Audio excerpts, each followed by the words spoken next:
지난 주말이었습니다. 인천의 한 전세 사기 피해 건물에서 소동이 벌어졌습니다. 전세 사기 피해의 집, 나는 영원히 여기 있다. 촉발식 폭탄 설치, 건들지 마. 이런 글이 발견이 된 것인데요. 다행히 폭발물은 발견되지 않았지만 입주민 50여 명이 긴급 대피해야 했고 전세 사기 피해자라 주장한 작성자는 불구속 입건됐습니다. 어떻게 된 일인지 이분에게 들어보겠습니다. 안상미 전국 전세사기 깡통전세 피해 대책위원회 공동위원장입니다. 나와 계시죠? 네, 안녕하세요. 안녕하세요, 안상미입니다. 위원장님. 혹시 이 사람이 어떤 분인지 좀 아는 사이세요? 아니요, 아는 사이는 아니고 피해자인 건 맞으시고요. 전세 사기 피해자는 맞고. 네, 전세 사기 피해자 맞는데 이분이 그 일반 전세 대출을 가지고 계시다가 그 특별법이 나오기 전에 신용대출로 갈아타신 것 같더라고요. 그때는 다른 방법이 없었기 때문에 그렇게 많이 하셨거든요. 근데 이분들이 저리 대환이 안 돼요. 특별법이 나왔어도 피해자로 인정을 받았어도 저리 대환이 전혀 되지 않는 상황이라서 계속 지금 그 고금리에 시달리고 또 집 때문에 또 여러 가지 어려운 상황들 때문에 계속 노출이 되어 있다가 최근에 경매로 이제 매각이 된 거죠. 그래서 이제 낙찰꾼한테 집을 비워달라고 독촉 전화를 받고 뭐 이렇게 문서를 받고 이러면서 심적으로 굉장히 많이 힘드신 상황이신 것 같더라고요. 사연이 그렇게 네. 된다. 좀 더 네. 지금 이게 오피스텔로 지금 보도가 나오던데. 그다음에 네네. 또 보도를 보면은 이 사람이 여기에 거주하고 있지는 않다라는 보도도 있던데 이거 맞습니까? 그거는 정확히 맞는지는 모르겠습니다. 제가 예. 보기에는 거주하고 계신 것 같고요. 예. 네. 그래서 지금 그분의 마음이 좀 그래서 자세한 사적인 얘기까지는 깊게 하진 못했거든요. 네. 네. 그러니까 상황이 이제 계속 이렇게 이제 밀려 이렇게 이제 가다 보니까 그 분노 이런 것 때문에 이런 글을 이제 갖다 붙였다 이런 이야기가 되는 겁니까? 그렇죠. 지금 이제 낙찰꾼이 그 집을 매각을 받은 상황이기 때문에 그냥 손 놓고 나와야 되는 상황인 거거든요. 쉽게 하면 거리에 나앉아야 되는 그런 상황이 지금 네. 몰려버렸다. 네. 그래요. 어차피 돈을 못 받는 거니까. 그래요. 그럼 좀 하나하나 좀 따져볼게요. 지금 그 전세 사기 피해자들 같은 경우는 경매 및 공매에 대한 유예나 정지 신청을 할 수 있도록 돼 있지 않습니까? 있는데 법원에서 잘 안 받아줍니다. 유예 신청을 해도 예. 지금 한 2년 동안 계속 했잖아요. 네. 그래서 뭐 사유가 LH에다가 넘겨야 된다. 뭐 이런 사유가 있어야만 받아준다. 그것도 경매개마다 다 틀리고요.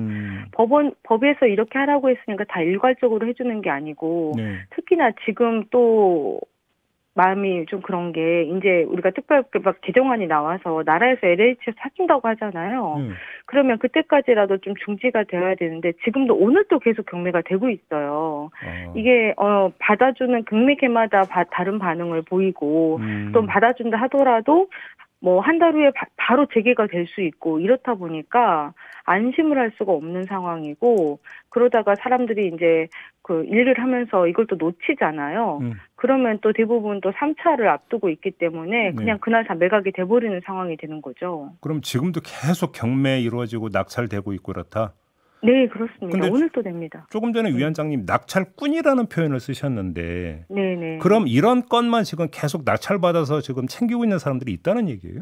네, 맞습니다. 저희 집 제가 낙찰 받으러 갔을 때도 저랑 묶여져 있는 사건을 같이 받으시더라고요. 그래요? 네.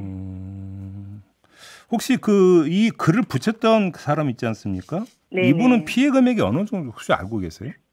금액까지는 제가 정확히는 모릅니다. 그래요? 네. 그러면 지금 이미 그 다른 사람에게 지금 낙찰돼가지고 쫓겨날 그러니까 위기에 있는 분들이 상당히 많이 있나요? 그렇죠. 그래요? 근데 피해자들이 뭐 별 저항도 할 수 없다는 걸 알기 때문에 네, 그냥 호소만 하고 있는 거고 또 낙찰꾼들은 그냥 내보낼 수 있다는 거 알기 때문에 처음부터 협박을 합니다. 뭐 어떻게 해요? 이게 낙찰 받자마자 기간이 있거든요. 이게 잔금을 치르기까지 한 달 정도 소요가 되고 서로 원만히 협의를 해야 되는데 낙찰 받자마자 집을 나가라. 안 나가면 명도 소송을 할 거고 거기에 추가되는 비용들을 다 본인한테 부담을 시킬 것이며 뭐 이런 식으로 굉장히 협박을 하죠. 그래요. 그래서 이제 사람들이 심적으로 이제 몰리게 되는 거죠.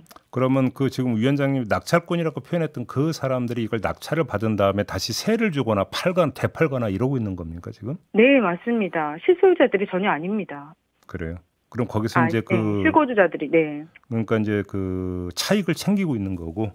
그렇죠. 이게 지금 전세 사기 특별법이 통과가 됐음에도 불구하고 이건 지금 막을 수 있는 방법이 별로 없다 이런 이야기가 되는 겁니까? 그런 건 없죠. 막을 수 있는 방법이 없죠. 그런 방법을 저희가 요구하고 좀 지혜를 모아달라. 네. 누누이 말씀을 드렸는데 그런 건 없습니다. 그래요. 네. 공공 매입이나 임대료 지원 같은 이런 방안이 지금 이제 특별법에 담겨 있잖아요. 근데 이게 개정안에 담겨 있는데. 네. 세부 기준 마련을 위해서 2달 정도 시간이 더 필요하다. 정부는 또 이렇게 설명하고 있는데 이 기간 안에 그럼 2달이라는 기간 안에 또 다른 상황이 발생할 수도 있다는 걸까요? 그렇죠. 지금 그러고 있는 거죠. 지금 현재 원래도 매입을 하기로 했었는데 매입 실적이 낮았던 이유가 불법 건축물이 많아서였거든요. 그런데 그 불법 건축물이 여전히 안 됩니다. 매입이 안 됩니다. 11월 11일, 그러니까 2달 이후에나 지나야 그 불법 건축물을 매입을 할 수가 있거든요. 그러면 그 전에는 매각이 안 되도록 가지고 있어야 되잖아요. 근데 그걸 할 수 없는 상황이 지금 계속 벌어지고 있는 거죠. 그럼 이 전세사기가 발생한 주택 가운데 몇 채나 지금 LH나 이런 데서 매입했는지 혹시 얘기 들으신 거 있어요? 지금까지도 몇십 채? 몇십 채? 네, 몇십 채 정도로 알고 있습니다. 그래요? 네. 그럼 전체 규모에 비하면 너무 턱없이 부족하다 이런 이야기가 되는 거고. 그렇죠. 그럴 수밖에 없는 게 이게 빌라나 나홀라 아파트들의 뭐 용도 변경이라든지 이런 불법 사유들이 많아요. 네네네. 네, 그거를 제외하고 매입을 해왔고 지금도 그러고 있기 때문에 그 매입 수가 많을 수가 없고요. 그거는 11일 이후에나 가능한 거기 때문에. 알겠습니다. 지금 여전히 안 되는 거죠, 아무것도. 그 전세 사기의 주역 가운데 한 명이 남모 씨.